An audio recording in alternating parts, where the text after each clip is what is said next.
You're listening to Money Talks. My name is Michael Campbell. Money Talks is brought to you by Solera Club. Solera Club is a royalty-based investment, and that means you get paid first. There's no fees attached to it, and it's in the tech sector. For more information, go to soleraclub.com. I'm going to start today with a few stats and a question. First stat. There are now more people over the age of 65 than under the age of 15 in Canada. 2. There are more people leaving the workforce than joining it. And that trend will continue. This is an incredible stat. Today there are 4.3 million people between the ages of 15 and 24, but there are 4.9 million between the ages of 55 and 64. 5,000 Canadians retire every day, that number is going to move up to about 8,000. Why should you care? Well, because all our social programs, starting with old age pensions, Canada Pension, healthcare, are predicated on having more people entering the workforce than leaving it. In short, the financial foundation upon which these programs are based is no longer valid, and no political party or leader can change that. So, they ignore it. One more time. There are more people leaving the workforce than joining it. And that is the foundation, was always to have more people entering the workforce. They didn't foresee this time when they created our pensions and our healthcare system. Now, if you don't care about healthcare or pensions, then you can join all our politicians in ignoring what I'm about to say. But listen to this if you care. The just released data from StatsCan shows that under 17% of the population is now over 65, but they already account for about 45% of all provincial healthcare spending. Now, I don't have the latest numbers yet. They haven't been released from StatsCan, but the ones I have, the most recent that they've released, say this. Healthcare spending for individuals under 65 averages around $2,500 a year. It doubles to about $5,000 once you hit 65 to 74. But here's the crunch. You get to 75, it's $11,000 per year. Over 85, it's $23,000 per year. But Canadians 85 and older are the second fastest growing population cohort in the country. They jumped 20% in the last 5 years alone. People over 100 are the fastest growing segment of the population. 41% more in the last 5 years. In BC, this is a monster program and problem, or challenge. Choose your word.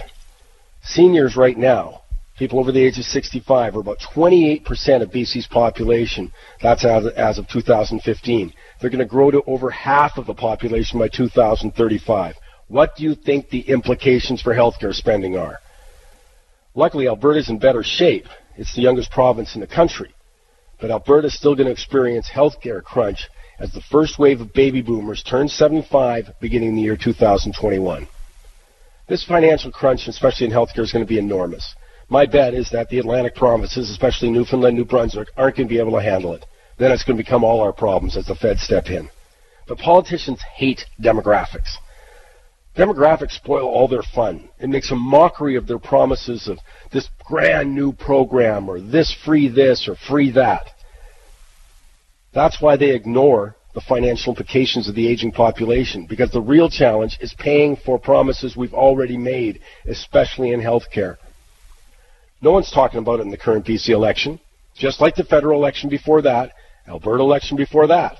The financial implications of an aging population make all the so-called, we've costed our election platforms, a sad joke. I don't know if these leaders are really that ignorant of this, or they're just trying to mislead us. But nobody takes into account the financial changes inherent in the aging population. The federal government this year is going to spend about $51 billion on seniors programs. But by 2022, within 5 years, they're going to spend $63.7 billion. Nothing will have changed other than the number of seniors who are on the receiving end. We know the numbers from old age security. Go back to 2010, it cost us about $36.5 billion. That escalates, grows every single year. You got that? It grows every single year. If nothing else changes, back in 2010, 11, 12, 13, 14, 15, 16, you need an extra $3 billion. Then it grows to $6 billion a year. In 13 years, the cost in a single year will be $108 billion for old age security. That's 72 billion more than it cost us in just 2010. Final 2 points. Before some economically illiterate politico starts saying we're able to fix all this by taxing the top 1 or 2% of income earners, please think about that. Right now, there's only about 275,000 to 300,000 people earning over 200 grand in Canada. They already pay half their income in some form of tax to the 3 levels of government. Really, how much more money do you think you can squeeze out of that group? Forget the economic consequences of doing it. They'll leave. But how much more do you think you can squeeze out of that group to pay the extra costs associated with an aging population that will reach something like 6, 7, 8 million people? So where does that leave us? Well, it's not necessarily a bad news story, not if we're prepared to change. Change the medical system first off. Listen to the conclusion of the Canadian Medical Association regarding the impact of an aging population. In quotes, the system needs to be massively transformed. A task that demands political courage and leadership, flexibility from within the healthcare professions, and far-sightedness on the part of the public. End of quote. But come on, politicians don't dare touch healthcare. It's political suicide because they'd be pilloried by political opponents, public sector unions, and vested interest. In healthcare, any change equals calamity, according to the majority of proponents. I'm just thinking of we have special interest groups who are formed to prevent change in healthcare. They have their political allies, and the majority of Canadians go along with it. The odds of taking the necessary steps to change the system are very low. So, what will happen? Lots more stories about patients in the hallways, overcrowded waiting rooms, as if that isn't completely predictable, given our refusal to adjust. Finally, the only solution to the financial challenges of an aging population is much higher levels of economic growth. You know, I'm shocked at how few people make the connection between economic growth and the ability to pay for our social programs. I would think it would be straightforward. But many of the same people who demand government services turn around and demand our resource industries be restricted. And when it comes to oil, they want them shut down. Look at Vancouver right now, Toronto right now. You got people and politicians saying we're going to slow down that real estate market to the applause of so many. Yet the real estate market plays a pivotal role in economic growth and government revenues. There's always a trade-off. Then there's that deep-seated anti-business sentiment that continues to say we need higher taxes on business, costly over-regulation. The majority of Canadians agree with that, despite the fact that we're about to see the U.S. reduce its taxes, becoming far more competitive. We just simply can't afford this kind of stuff anymore. We can't afford to constantly chip away at our economy, not with an aging population guaranteeing the financial challenges that await us. It's guaranteed, though. You need a strong economy to produce the necessary government revenues to fund health care. Otherwise, you're going to see massive spending cuts in other areas. Changes are coming. The question is, are we going to be proactive or reactive? Money Talks is brought to you by Solera Club. For more information, go to soleraclub.com. I'm taking a break. Michael Levy's got a couple of good stories waiting for us here I want to chat with him about. Also, Aaron Dunn coming on with his big fat idea. Last time he was with us, he decided to make us lots of money if you'd followed his advice. Plus, one of my favorites, a great concept when speaking of real estate, Jeff Olin is going to be here. Really looking forward to him. He's the head guy of Vision Capital. As I say, they've had a great track record, but his insights into how real estate works and how you can take advantage of it, how you can get good quality real estate at massive discounts is really worth listening to. I love my shocking stat of the week this week, and I love my goofy awards. Plus, I got to get Victor Adair in here. We're going to talk about the oil price change. All of that coming your way on the Money Talks Network. Aaron Dunn's on deck a few minutes away, but right now I got to get Michael Levy in here. Mike, reading a story this past week, I'm not sure if you caught it, it's about the Toronto Star, monster preeminent daily in Canada. Man, it's just continuing that trend that you've been talking about with their quarterly losses, but for that newspaper group as a whole. Well, Mike, I've almost become a junkie on this change, this massive change on how we get information, and everything is just pointing every week, Mike, to the demise of traditional media. Here we go with the Toronto Star again. It's the best known, as you said, and one of the most respected and preeminent dailies in Canada. And they just had another catastrophic quarter. Not the amount of money that they lost, Mike, because it was only $24.4 million, but the string of quarterly losses, and they just keep carrying on one after the other. And they also announced that they were going to cut another 110 jobs. Well, you just keep cutting staff and you keep trying to trim costs. That's not growing your business, and Torstar, the parent company of Toronto Star, certainly isn't doing that. Well, maybe they need Donald Trump. And the reason is this, because I'm looking down in the States, and it's so polarized down there, and that has huge implications, by the way, and we talk about them sometimes on the show, but it is so polarized that I'm very interested to watch alternatives to Donald Trump, which is the New York Times in my world, seem to be doing better.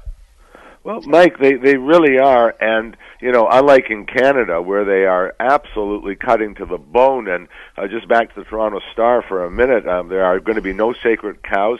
Everything's on the table, and with their backs to the wall, they're trying to reinvent themselves, but they're trying to do it in 2017, where the New York Times, Washington Post, Wall Street Journal started this reinvention years ago, and here you've got the New York Times, Mike, the report on Wednesday, they had a record quarter of digital-only subscriptions, and when they took a look at their revenue from the quarter, it was only down 7%. That's not significant, Mike. Their digital advertising revenue rose 19% to $50 million coming in just on digital advertising revenue.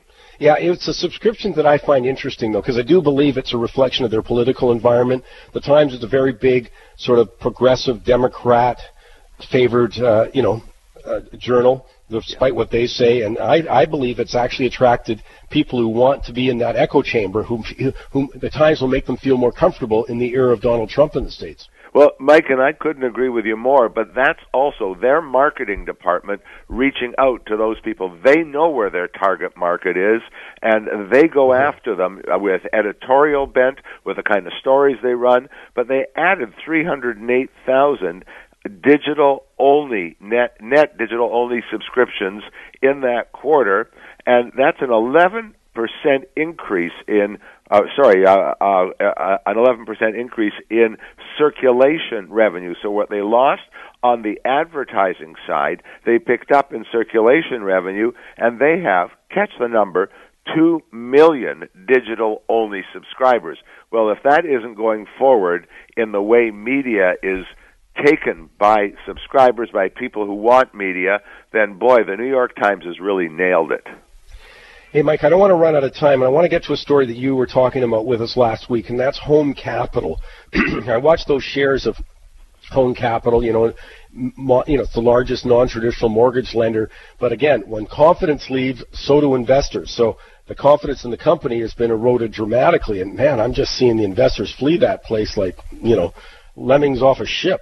Well, Mike, it's so true, but what's been pointed out now that the Office of the Superintendent of Financial Institutions has made their voice heard, Canadian Deposit Insurance Corporation has made their voice heard, and what they're trying to do here, and I think doing reasonably well, is calming the waters.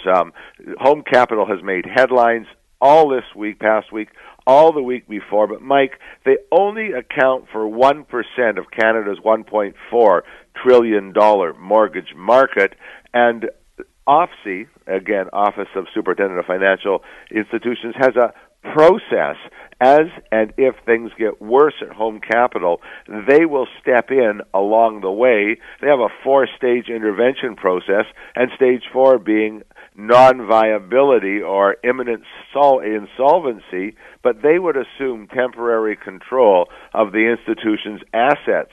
Mike, the big problem that Home Capital is going to have going forward, not the quality of their mortgages, but having the capital to renew those mortgages when they come due, and having the capital to write new mortgages, and with the flight of investors from their CD or from their GICs and their high interest savings accounts, which what funds the mortgages. So this looks like it's going to be an unwinding of home capital, but certainly, and I've got to underline this, even though bank shares did take a bit of a hit in the last 2 weeks, this is by no way going to be felt in traditional banking or the viability of the banking institutions in Canada. As they used to say in the old days, Mike, in those serials in the movie theaters, to be continued. I'll get you back on that subject when we get more updates. Mike, thanks for taking the time. Have a great weekend. Thanks, Mike. Take a break, come back. Big fat idea. I'm going to Aaron Dunn. You'll like it. I just wanted to bring this to your attention. If you were at the World Outlook Conference on February 3rd, you heard Keystone Financial talk about a company named, their main recommendation was International Road Dynamics. It was trading about $2.73 that day. It got taken over at $4.25 a couple of weeks ago. That would be about a 435% return on your investment. No wonder I wanted Aaron Dunn back on the air with me at this point. Aaron, I appreciate you finding time for us again this weekend. And so you know what, this is a terrible business because it's really, what have you done for me lately? Aaron's Senior Equity Analyst, Keystone Financial. So what do you got for us this week? Well, I've always got something. I've always got something for you. It's always about what are we going to do going forward. So company I'm going to talk about today is Algonquin Power and Utilities. The symbol is AQN. And this is a company that we recommended originally to our subscribers about 5 years ago at about $6. Today it's trading about $13. Pays a dividend yield right now of 4.8%. And this, Mike, this is a company that has just performed for us year over year over year. Since we recommended it, they paid out $2.20 per share in dividends alone. The share price has more than doubled. The dividend goes up every year. It's gone up on average of 15% per year over this period. They've been growing cash flow every year, about 20% per year almost. And we think that looking forward, some of their best days may very well be in front of them. So what they've got planned right now is they've got a $6.5 billion growth plan that they're looking to implement over the next 5 years. And what they think they're gonna generate out of that is about 17% growth per year in adjusted earnings per share, about 12% growth per year in cash flow per share, and they're planning on raising the dividend 10% every year over that period. So this is a company where one of the things that I love about this company is that it's a stable, long-term, defensible business. What they do is they do renewable power generation, and also regulated utilities. So it is a stable cash flow business, but at the same time, it has an absolutely fantastic growth profile, and it's got a very attractive dividend, like I said, 4.8%, that is just continuing to grow. So this is a company where, yeah, it's done absolutely amazing over the past 5 years, but we think that over the next 5 years, it's going to do just as well. Algonquin Power and Utilities, the symbol's AQN. That's what Aaron does. He looks at, and I love his portfolio, by the way, because there'll be conservative, there'll be a mix, sort of conservative with some growth, a hybrid growth portfolio, and then a solid growth, as well as you know, their small cap portfolio. All of that at Keystone Financial. For more information, go to keystocks.com. Keystocks.com. Aaron, thanks for finding time for us. I look forward to chatting again in the near future. Thank you, Michael. Take a break. I'll come back.